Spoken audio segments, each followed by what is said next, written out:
Eric and Lyle Menendez, the infamous brothers. The savagery of their crime, the murders of both their mother and father, seem beyond comprehension.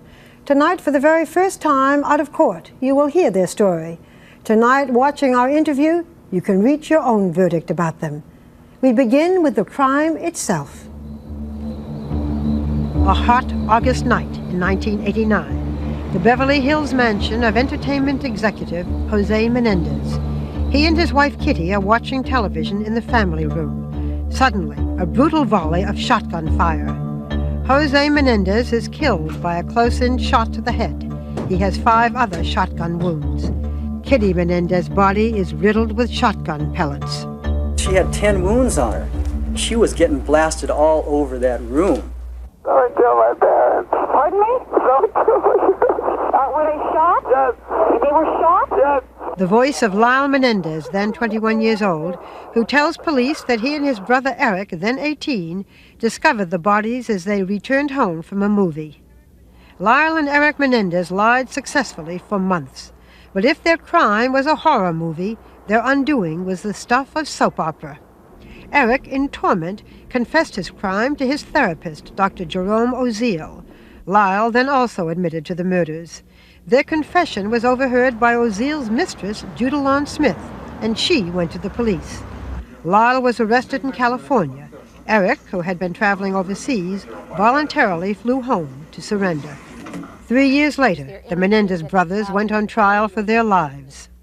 I was just firing as I went into the room. I just started firing. In what direction? In front of me. What was in front of you? My parents. And I remember firing directly at him. You reloaded? Is that yes? Yes. And what did you do after you reloaded?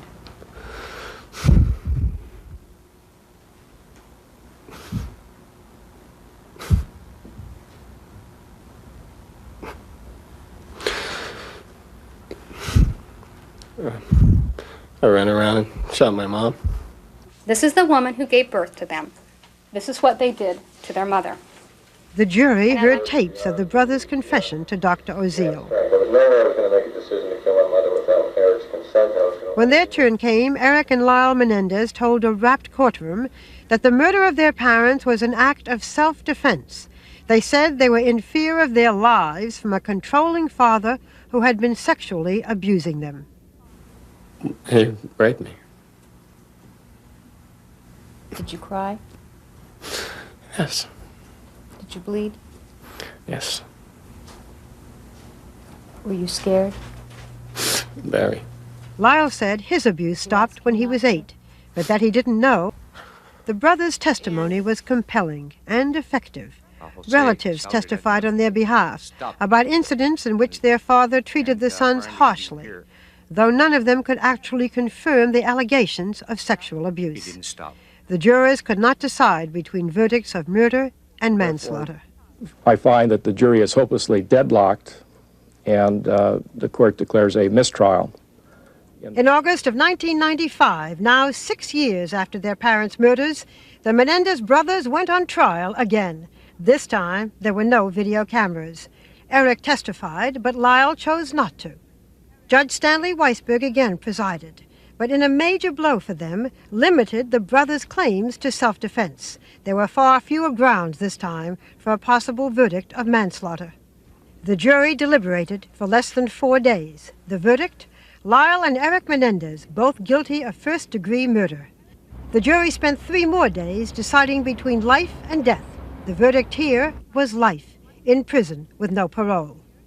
The Menendez brothers have spent more than 6 years in this building, the Los Angeles County Jail. Eric lives in the identical cell next to this one.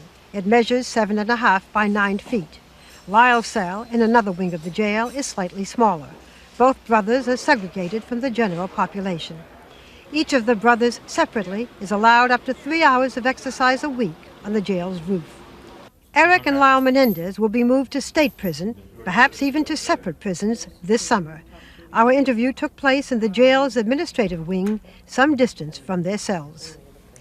You may find Eric and Lyle Menendez to be cunning and manipulative, as their second jury seems to have. pronouncing them guilty of first-degree murder. Or, like many of the jurors at their first trial, you may decide that they are credible and that their story strikes a sympathetic chord. That is perhaps for you to determine. My job was to ask the questions, beginning with this one. What went through your minds when you heard that verdict? First-degree murder, guilty. That I was going to spend the rest of my life in prison without any possibility of ever getting released. And you're devastated. I was devastated. Could have been death. Did you think that? I was terrified that they would give either one of us death, and it's scary. It's important to you to stay together when you get moved to the state prison? Very important. That is what's gotten us through these 6 years and through our life. The family that Eric and I grew up in, we had to be there for each other throughout, and it really created a bond that gets us through very rough periods. Some people might say, why should we put them together? I mean, look what they did. They should be punished as much as possible. Let's separate them. What do you say to that? You know people will say that, some. There's nothing to say to that. What we did, it was awful, and I wish I could go back. We will spend the rest of our life in prison. But if we're not put in the same prison, there's a good probability I will never see him again. And that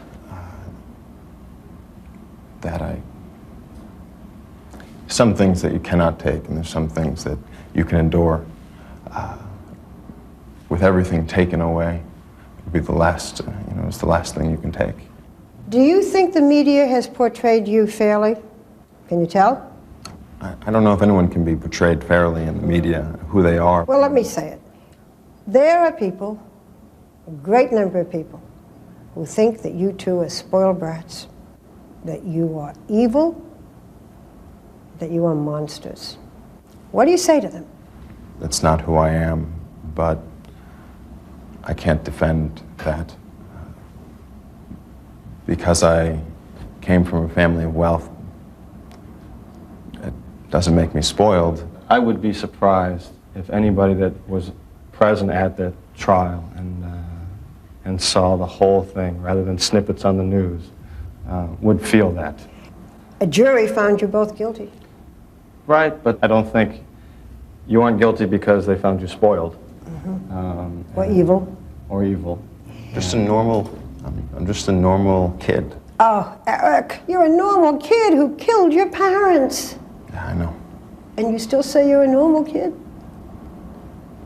Well, I didn't have normal experiences, but I am. I did that, and there's not a day that goes by that I don't think about what happened and wish that I could take that moment back or change what happened. But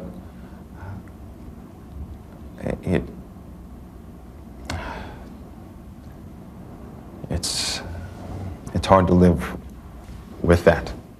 Do you feel remorse? Tremendous remorse. And I think there's tremendous pain. I mean, from the second that I got back to the house after the shootings, I saw what happened and I said, this is wrong. This is awful. How could this have happened? I couldn't accept it. You couldn't accept it, but you called the police. You pretended that you hadn't done it. You cried. You went off on a spending spree. I mean, we all read about it. You bought Rolexes, you bought cars, you didn't say, oh my God, what have I done, and turn yourself in. Well, that's not really what happened. Well, I've sort of stuck it all together, but... Yeah, you did a good job at it. We got back to the house, the police were there, and it was a matter of telling him you did it, or just saying, I don't know who did it. And that's what we did. And if I could go back, perhaps I'd say I did it. I mean, part of that started from the fact that we waited afterwards, and the police did not come. And in that time that we waited and waited, you know, we did make a bad decision to not have to. We expected the police to be there. I mean, You expected the police to come there and arrest you. 12 shots in the middle of Beverly Hills on a Sunday night, and no one calls the police. We're waiting at the house. No one shows up. And I still can't believe it.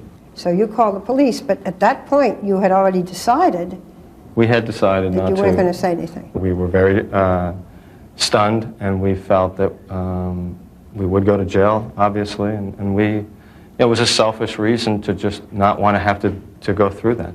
What about spending the money? You know, cars, watches, invested in businesses, the good life. Well, it was the same life before or afterwards. With more money. With more money, but I didn't know what to do with the money. It got to a point where I have all this money and so much pain. I don't know what to do with it, and eventually. I don't know, you're losing me. I would think that you would be in such grief that you wouldn't be able to buy Rolexes and invest in businesses. Explain to me. Let me understand. I'm the public. I don't think that it's understandable. I mean, people react to some traumatic event like that in different ways. You went to your psychologist, Dr. Oziel, and told him that you had committed this crime. It got to a point where I could no longer live. I felt that I was the worst person on earth, and it got to a point where I couldn't live with myself anymore, and I needed help. And so I went to him, and that is what the catalyst was for me getting arrested in Lyle. You've had a lot of therapy. 6 years of intense therapy. How are you different than the man who came in here? I'm 6 years older. I'm a lot more mature. I came in here as an 18-year-old kid who didn't know anything about life. What did you learn about yourself? I learned I learned what love was about. I learned what love was about because of my grandmother, because of all my relatives who didn't say, "I can't believe you did this." Instead, they said, "Eric, I know who you are. You're not this type of person. You're not the type of person who could do this for no reason." Have you had therapy, Lyle? The same therapy, and it really works to just have someone you can communicate with that's willing to listen. All our lives, it was just sort of fending off things. It almost sounds like prison was a good thing for you. It was. It I was? mean, at first, I killed my parents, and I spent 6 months out there in horrible agony because I had done this. I mean, a year before I told my mother how much I loved her. I could not have imagined doing this even a week before to her. I adored her. And then suddenly you're arrested, and everyone can know you did it, and you can finally tell people, and it's a relief. Lyle, you're looking at your brother like you almost never heard this before. Tell me how you felt. You know, for me, emotionally being in prison conditions was really not, emotionally was not a shocking difference from the life we had lived, because we lived really a very stressful, fearful life. And to me, it was kind of like, I felt I should be punished. And it didn't feel good, but there was a part of you that feels like, That's right. It's better. You get a lot of mail?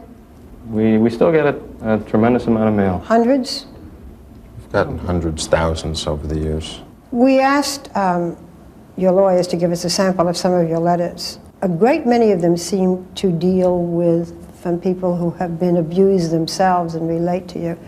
Lyle, what do you say to people who write to you? A lot of people that have written were very, they drew a lot of strength from watching the trial and from seeing Eric and I. And I've gotten mail after the verdict, people discouraged. And I wanted to say to them to not lose hope because of this one case and this one verdict. Very unique situation here, and that this does not mean that if they go get help, people won't believe them, or people will treat them harshly, or they'll be ridiculed. I don't feel they will be. That's not to say do what we did. Don't do what we did, but don't be afraid of getting help. People that want to reach out to social workers for help, but are ashamed or afraid. Do you also get love letters? Yeah, some. Find that strange? It's a strange phenomenon that a lot of love letters come in from people that don't know you at all. Do either one of you have girlfriends? Do either one of you have someone who cares particularly about you now at this point in your life? I do. I You have do? someone who I love very much and is a saint to put up with everything that comes with this. Can you tell us who she is? Yeah, her name is Anna Erickson, and I hope that we can get married. Even though it's a very limited relationship because of where we are, the exchange of love and sharing, it keeps you in touch with yourself and softer, and otherwise you can become very hard and cold in here. Is this someone you knew before prison? No. This is someone who began to write to you and meet you? She wrote me many years ago, but and I've come to know her well, but just someone that I met through the mail. And she wants to marry you? And she does. Eric? No, not at the moment. You're not going to meet a lot in prison, Eric. No, I probably won't. It's hard. Lyle's more able to have that type of relationship. Eric, you know that the prosecutor brought up the fact that you might have been a homosexual and that this might have caused some of the fury on your father's part. Yes, he did. I didn't hear about girlfriends. They were there. I guess what I just have to say to you is, are you gay? No. No, the prosecutor brought that up because I was sexually molested, and he felt in his own thinking that if I was sodomized by my father, that I must have enjoyed it, and therefore I must be gay, and the people that are gay out there must be sexually molested, or they wouldn't be. Felt, and it was upsetting to hear, but I'm not gay, but a lot of gay people write and feel connected to me.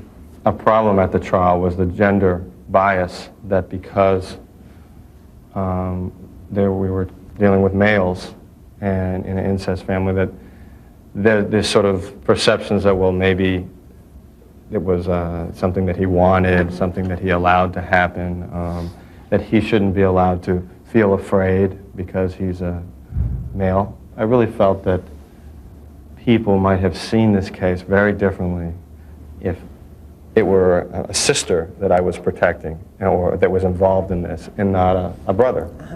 You know this whole business of abuse excuse, that you were abused by your parents, sexually abused, emotionally abused by this tough, unyielding father. But there are lots of people who are abused sexually in other ways, and they don't kill their parents. And you've been ridiculed for this abuse excuse. What do you say about it?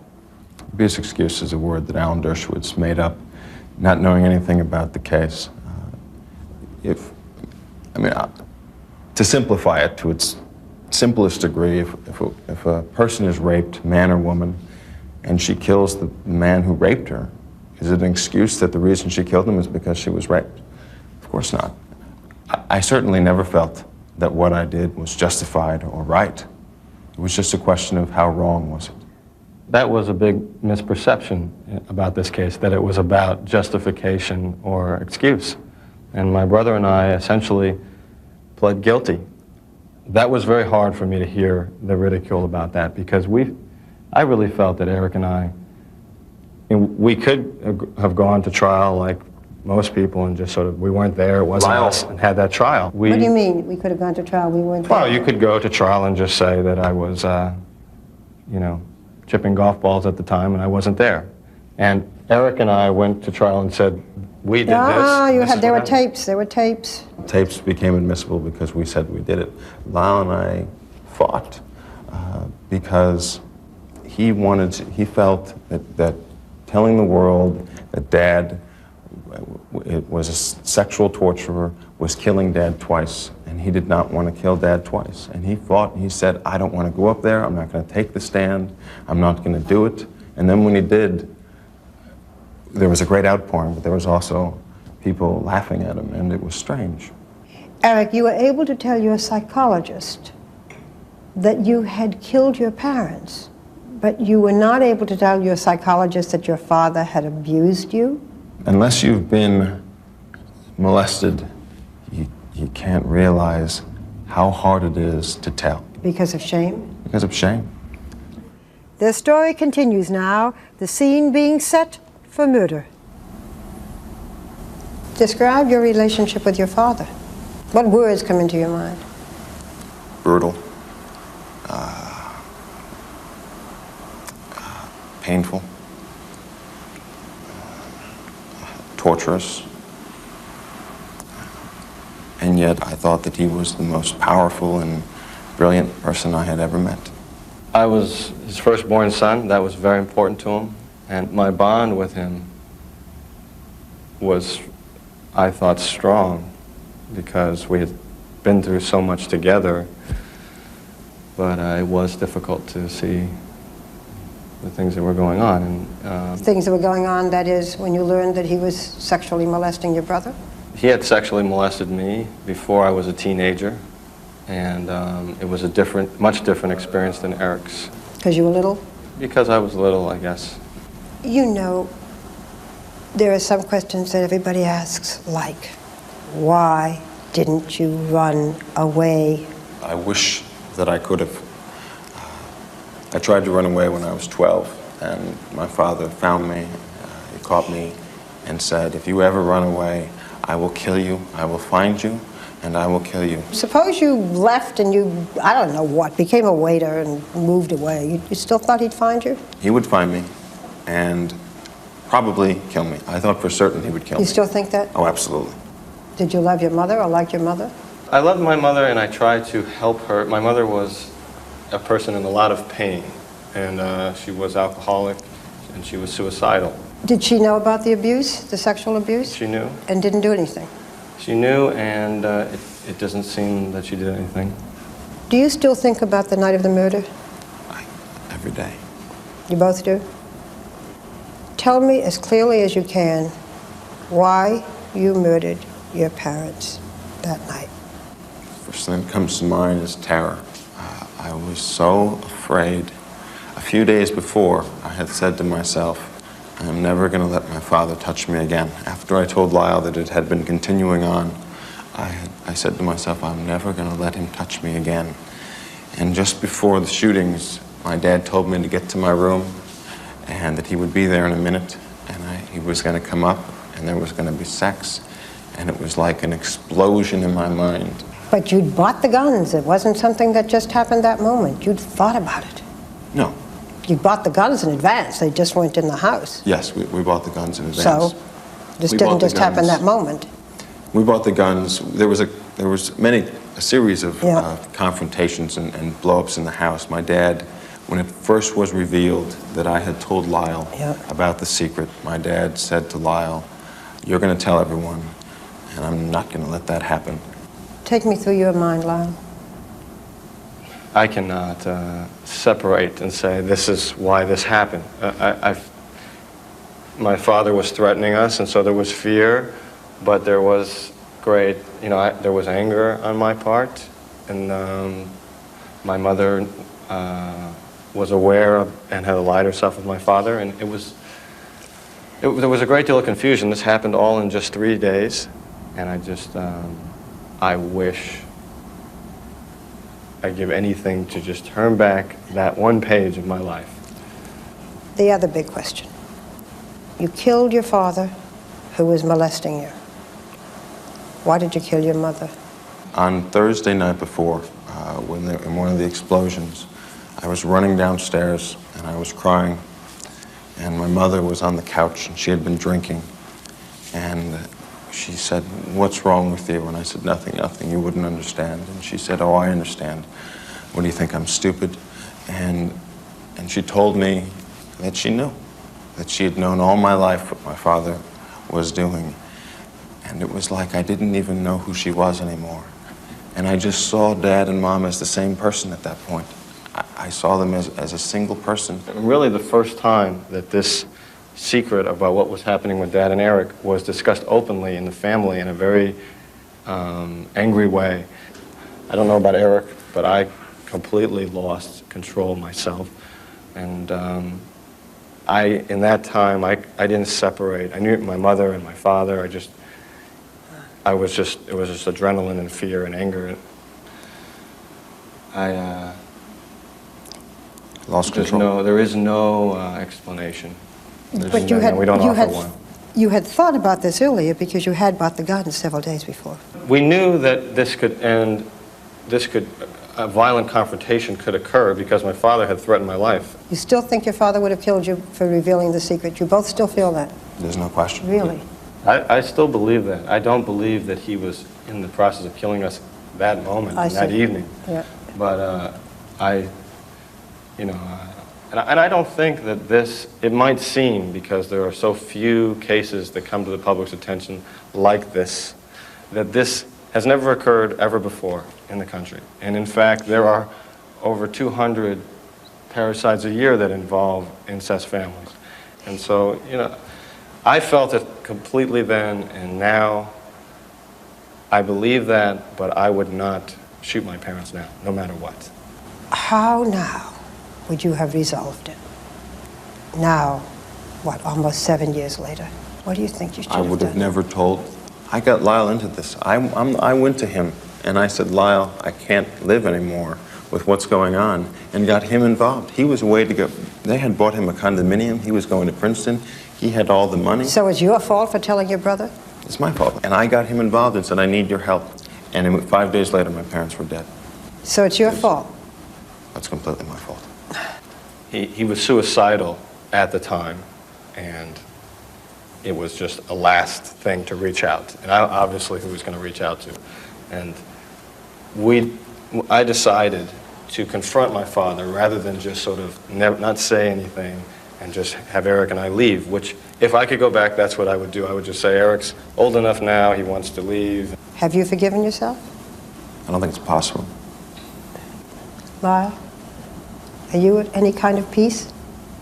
More so than maybe Eric, because at this point, for some reason, well before the verdict, I was resigned to bad things. And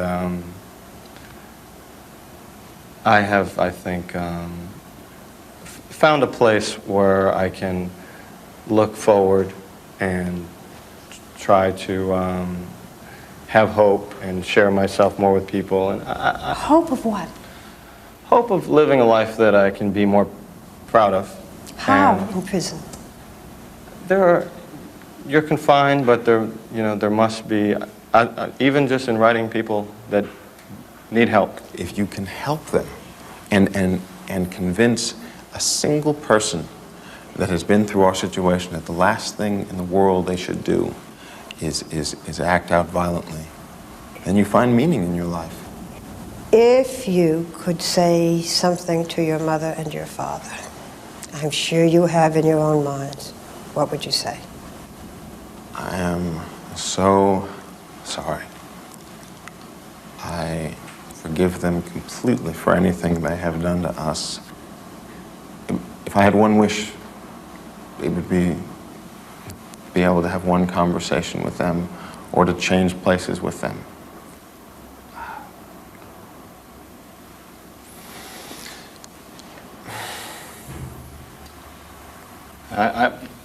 I hope someday that I can be with them and have some sort of conversation about what happened. It is one of the awful things is that we couldn't communicate that weekend, and I can't. And just that I love them, and that I believe, despite everything that happened, that they really loved us, and that things just went awry. Our interview is over. Deputies now arrive to take Eric and Lyle Menendez back to the cell blocks. They were handcuffed and chained for the long walk back. Their legs had been shackled throughout the interview. This had been one of their infrequent opportunities to see one another in jail. The guards would now take each of them to their separate cells and to the certainty of the rest of their lives in prison.